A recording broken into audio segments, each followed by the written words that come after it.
In this video, I'm going to describe the Bayesian approach to fitting models using a simple coin tossing example. If you already know about the Bayesian approach, you can skip this video. The main idea behind the Bayesian approach is that instead of looking for the most likely setting of the parameters of a model, we should consider all possible settings of the parameters and try and figure out for each of those possible settings how probable it is given the data we observed. The Bayesian framework assumes that we always have a prior distribution for everything. That is, for any event you might care to mention, I have to have some prior probability that that event might happen. The prior might be very vague. So what's happening is, our data gives us a likelihood term, we combine it with our prior, and then we get a posterior. The likelihood term favours settings of our parameters that make the data more likely. It can disagree with the prior, and in the limit, if we get enough data, however unlikely the prior is, the data can overwhelm it, and in the end, with enough data, the truth will out. That is, even if your prior is wrong, you'll end up with the right hypothesis. But that might take an awful lot of data if you thought things were very unlikely under your prior. So let's start with a coin tossing example. Suppose you don't know anything about coins, except that they can be tossed, and when you toss a coin, you get either a head or a tail. And we're also going to assume you know that each time you do that, it's an independent decision. So our model of a coin is going to have one parameter p. This parameter p determines the probability that the coin will produce a head. What happens now if we see 100 tosses and there are 53 heads? What is a good value for p? Well, obviously you're tempted to say 0.53, but what's the justification for that? The frequentist answer, which is also called maximum likelihood, is to pick the value of p that makes the observations most probable, and that value of p is 0.53. It's not obvious that's true. Let's derive that. So the probability of a particular sequence that contains 53 heads and 47 tails could be written out by writing down p every time you toss a head and 1 minus p every time you toss a tail. And then if we collect all the p's together and all the 1 minus p's together, we get p to the 53 and 1 minus p to the 47. If we now ask, how does the probability of observing that data depend on p, we can differentiate with respect to p, and we get the expression shown here. And if we then set that derivative to 0, we discover that the probability of the data is maximized by setting p to be 0.53. So that's maximum likelihood. But there's some problems with using maximum likelihood to decide on the parameters of a model. Suppose, for example, we only tossed the coin once and we got one head. It doesn't really make sense to say we think the probability of the coin coming down heads in future is 1. That would mean we'd be willing to bet at infinite odds that it can't come down tails, and that seems ridiculous. It's sort of intuitively obvious that a much better answer is 0.5, but how can we justify that? More importantly, we can ask, is it reasonable to give a single answer? We don't know much, we don't have much data, and so we're unsure about what the value of p is. So what we really ought to do is refuse to give a single answer, and instead give a whole probability distribution across possible answers. An answer like 0.5 is fairly likely.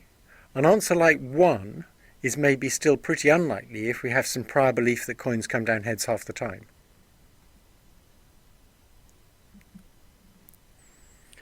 So now I'm going to go through an example where we start with some prior distribution over parameter values, and we'll pick a prior distribution that's easy to work with, not one that necessarily fits what we really believe about coins. and then we'll show how that prior distribution gets modified by data if we adopt the Bayesian approach. So we're going to start with a prior distribution that says all the different values of p are equally likely. We believe that coins come biased to various extents, and any amount of bias is equally likely, so that some coins come down heads half the time, other coins come down heads all the time, and those two kinds of coins are equally likely.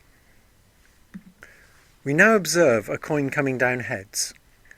So what we do now is for each possible value of p, we take its prior probability and we multiply by the probability that we would have observed a head given that that value of p is the correct one. So for example, if we take the value of p equal to 1, which says coins come down heads every time, then the probability of observing a head would be 1. There would be no alternative. And if we take the value of p to be 0, the probability of observing a head would be 0. And if we take it to be 0.5, the probability of observing a head would be 0.5. So we take that red line, that's our prior, and we multiply each point on that by the probability of observing a head according to that hypothesis, and now we get the sloping line. That's our unnormalized posterior. It's unnormalized because the area under that line doesn't add up to 1. And of course, for a probability distribution, the probabilities of all the alternative events have to add to 1. So the last thing we do is we renormalize it. We scale everything up so the area under the curve is 1.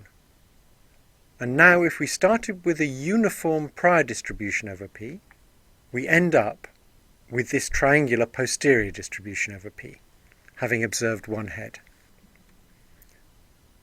Now let's do it again, and this time let's suppose we get a tail. So the prior distribution we start with now is the posterior distribution we had after observing our one head, and now the green line shows the probability that we will get a tail according to each of those hypotheses that correspond to a value of p. So for example, if p is 1, the probability we would observe a tail is 0. So we have to multiply our prior by our likelihood term, and now we get a curve like that.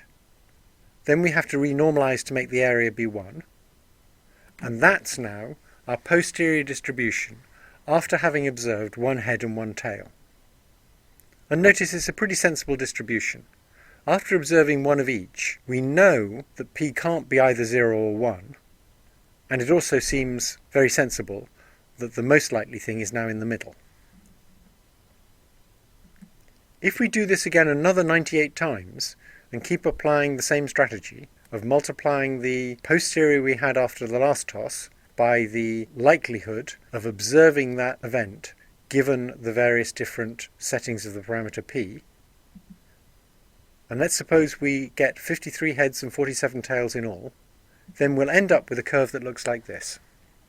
It'll have its mean at 0.53 because we started with a uniform prior, and it'll be fairly sharply peaked about 0.53, but it'll allow other values like 0.49 is a perfectly reasonable value under this curve. Not quite as likely as 0.53, but very reasonable, whereas a value like 0.25 is extremely unlikely under this curve. So we can summarize all that with Bayes' theorem. The term in the middle of this equation is the joint probability of a set of parameters, W, and some data, D. And for supervised learning, the data is going to consist of the target values. So we assume that we're given the inputs, and the data consists of the target values that are associated with those inputs. That's what we observe. That joint probability can be rewritten as the product of an individual probability and a conditional probability. So on the right we've written it as P of W times P of D given W, and on the left I've written it as P of D times P of W given D. Now we can divide both sides by P of D, and that gives us Bayes' theorem in its usual form. Bayes' theorem says that the posterior probability of a particular value of W, given the data D, is just the prior probability of that particular value of w times the probability, given that particular value of w, that you would have observed the data you observed. And that has to be normalized by p of d, the probability of the data, which is simply the integral over all possible values of w of p of w, p of d given w. The bottom line needs to be the sum of the top line over all possible values of w in order for this to be a probability distribution that adds to 1. Because that p of d has integrated over all possible values of w, it's not affected by picking a particular value of w on the left-hand side. So when we're looking for the best value of w, for example, we can ignore p of d. It doesn't depend on w. The other two terms on the right-hand side, however, do depend on w.